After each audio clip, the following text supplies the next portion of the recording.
E aí, rapaziada, tudo bem? Hoje a gente vai falar um pouquinho sobre dois seres vivos que incomodam bastante a gente, que são vírus e bactérias. Vírus, pessoal, a palavra vírus vem do latim, que significa veneno. São seres muito pequenos, algumas dezenas de vezes, menores que as bactérias, e eles não fazem parte de reino algum dos seres vivos. Os vírus, eles são parasitas intracelulares específicos. O que significa isso? Parasita por quê? Porque eles sempre vão causar prejuízo na sua célula hospedeira. Intracelular porque eles só têm poder de reprodução dentro da célula.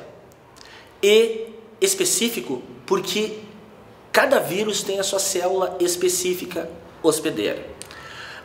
Nós temos várias doenças causadas por vírus, dentre elas gripe, febre amarela, dengue, chikungunya, que estão bem na moda aí, e em todos os casos os vírus eles são específicos, eles atacam um tipo de célula.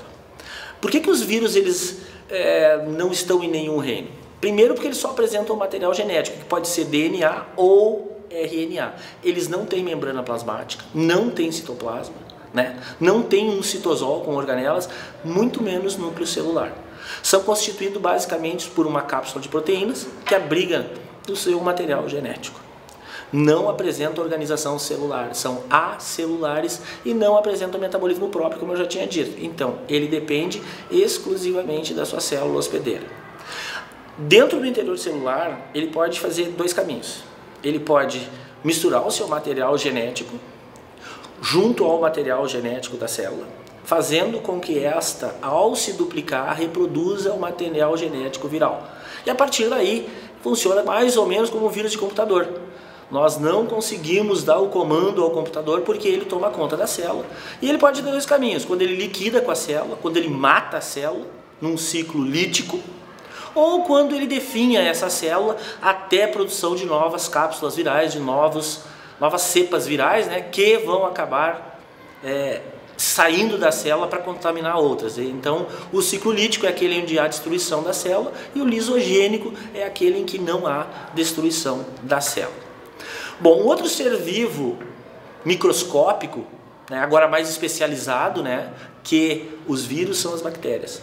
As bactérias fazem parte do reino Monera. São organismos unicelulares, procariontes, sem um sistema de endomembrana e também um núcleo celular.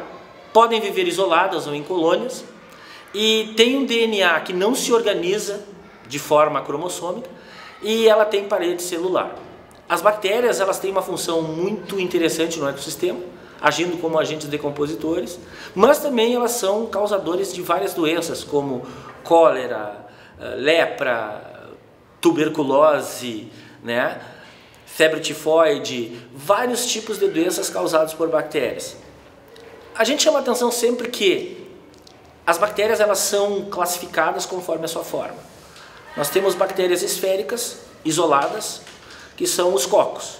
Quando aglomeradas na forma de corrente, são os estreptococos. Quando em formas de cacho de uva, os estafilococos. E aí nós temos espirilos, nós temos vibriões, bacilos, as suas formas básicas. Sempre associando, gente, a forma das bactérias ao tipo de doença que elas causam.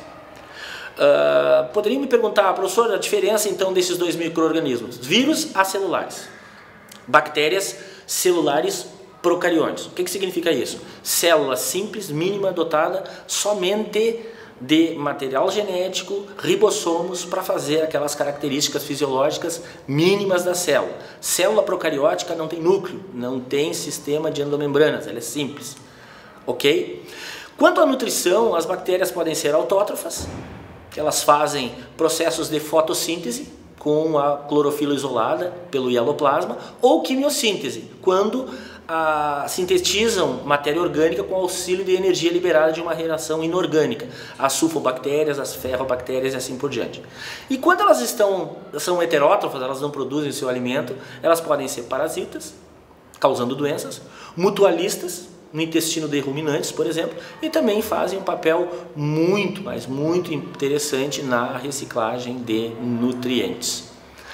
Quanto à sua reprodução, diferentemente dos vírus que precisam de uma forma celular para se reproduzir, as bactérias, de uma grande porcentagem, preferem a assexuada. Reprodução assexuada sem troca de material genético. Divisão binária, em torno de 20 minutos. De uma só célula, formam-se duas a partir do estrangulamento do citoplasma. Nota-se aí que não há nenhum tipo de variabilidade genética. Mas também existem as formas sexuadas de reprodução das bactérias.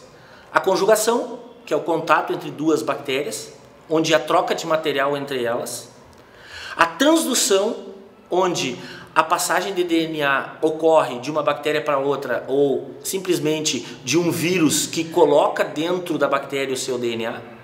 E a transformação, onde essa bactéria, que muitas vezes não tem um poder, né, de causar doença, ela captura DNA livre no ambiente em que vive e passa a desenvolver a capacidade de ficar imune a alguns medicamentos. Então, gente, o meio mais comum de reprodução bacteriana é a assexuada por divisão binária ou cisciparidade. Os três tipos de reprodução sexuada são transdução, quando o vírus há um agente viral envolvido, conjugação, quando elas se pareiam e trocam material genético, e transformação, quando elas coletam o DNA do ambiente. Era isso.